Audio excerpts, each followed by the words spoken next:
बहुत आसान प्रक्रिया है देखिए एसआईआर के बारे में। और जिनका भी नाम 27 अक्टूबर 2025 की जो करंट वोटर लिस्ट है, जिनका भी नाम उसमें है, तो उनके नाम से एक गणना प्रपत्र जारी होगा जिसको हम लोग एन्यूमरेशन फॉर्म बोलते हैं। और 2 प्रतियों में हमारे 3620 बीएलओज उसको घर घर जाकर बांट रहे हैं। उन्होंने बांट भी दिया है। करीब 35,38,000 जिनके नाम 27 अक्टूबर 2025 में थे, उनके घर घर जाकर बांटा है। एसआईआर का उद्देश्य ये है कि जो वर्तमान वोटर हैं उनका 2003 के सापेक्ष सत्यापन हो जाए कि वो स्वयं या उनके माता पिता या उनके दादा दादी 2003 की वोटर लिस्ट में थे कि नहीं, ताकि सबका वास्तविक रूप से सत्यापन हो सके। इसी क्रम में उसी फॉर्म में जो कि बीएलओ ने घर जाकर बांटा है, उसी फॉर्म में 2 कॉलम बीच में है। पुराना विवरण जो वोटर है उसका पहले से ही फोटो छपा हुआ है ऊपर की तरफ, बीएलओ का नाम भी छपा हुआ है उसमें, और उस व्यक्ति का नाम डिटेल भी छपा हुआ है। अगर उसको अपनी फ़ोटो बदलनी है तो एक नई फ़ोटो दे सकता है, अन्यथा उसको पुराना विवरण कोई नहीं देना है। इसी फॉर्म में 2 कॉलम्स हैं जिसमें वो अपना 2003 के समय यदि वोटर था तो वो अपना विवरण लिख सकता है कि उसका एपिक कार्ड नंबर वगैरह क्या था। यदि वो खुद नहीं था तो भी कोई समस्या नहीं है। वो उसके क्रम में जो राइट कॉलम है उसमें अपने माता पिता का या दादा दादी का विवरण लिख सकता है। उस विवरण को लिखने से इतना फ़ायदा है कि उसको अन्य कोई सत्यापन रिपोर्ट या कागज नहीं देना है।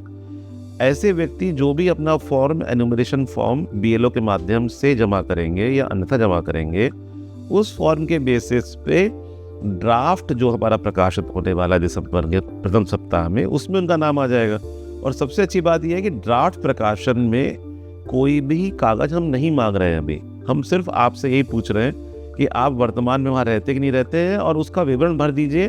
और साथ में 2003 में आप स्वयं अपना या माता पिता या दादा दादी का विवरण दे दीजिए।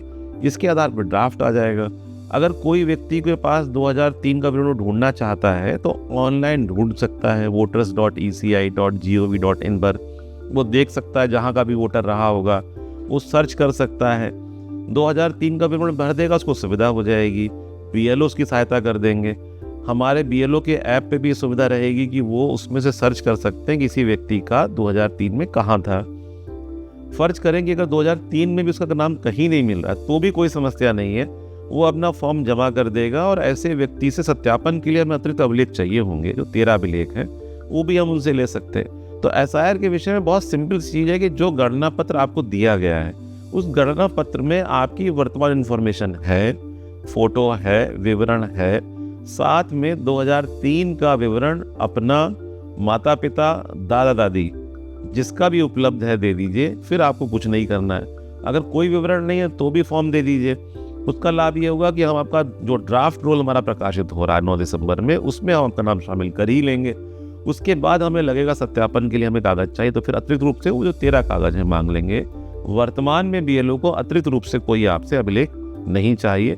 तो बहुत ही सिंपल है। इसके लिए जो हमारे बीएलओज हैं उनका टेलीफोन नंबर और नाम उसी गणना प्रपत्र पे लिखा हुआ है जो आपके घर गए थे।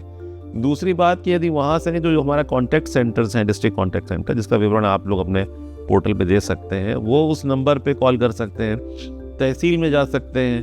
तो आसानी से ये प्रक्रिया है। लोग थोड़ा सा इसको समझ लें तो बहुत ही सुविधाजनक है। और बिहार में सफलतापूर्वक हो भी चुका है और आप देख चुके हैं कि वहाँ भी परसेंटेज वोटिंग का बढ़ा है ऐतिहासिक रूप से। तो उद्देश्य यही है। प्रोसीजर क्लियर कट है, सिंपल है, टेस्टेड ट्राइड मेथड है। और मैं समझता हूँ कि कानपुर के लोग बहुत ही समझदार हैं, सुलझे हुए हैं। वो सब लोग इस कार्य को जो हमारी टाइमलाइंस है उसमें कर लेंगे।